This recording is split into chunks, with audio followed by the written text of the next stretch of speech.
How you doing? So can you tell me what your name is and what brought you to TWTRCON today? Of course. My name is Rolando Brown, but most people just call me Grow, as in G-R-O-W. Grow. It's my nickname. I'm fascinated with the process of cultivation and believe that people should always try to grow. So, what brought me to TWTRCON? The people and Tonya and all the people who manage this wonderful event. In addition to want to just learn more. I've been on Twitter since 2006.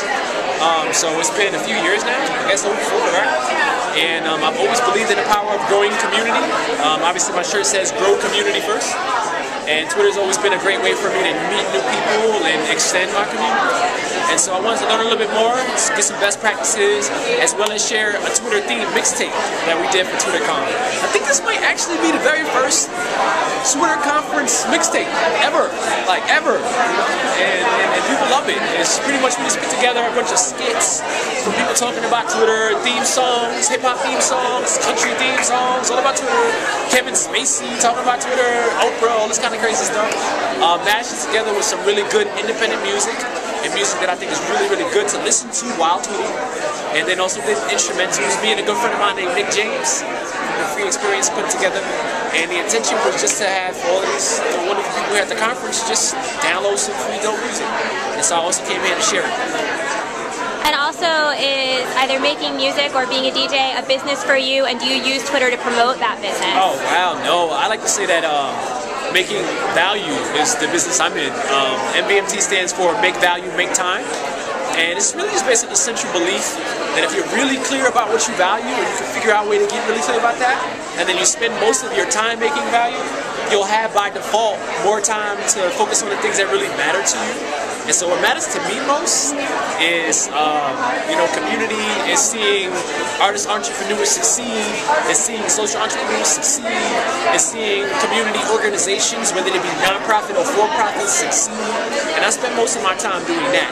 Although I have a lot of friends that are really good DJs and artists, and I help them with their businesses. And so yes, we definitely use Twitter to help with our business. I've been using Twitter for a long time just to have honest dialogue with my community and keep track of it.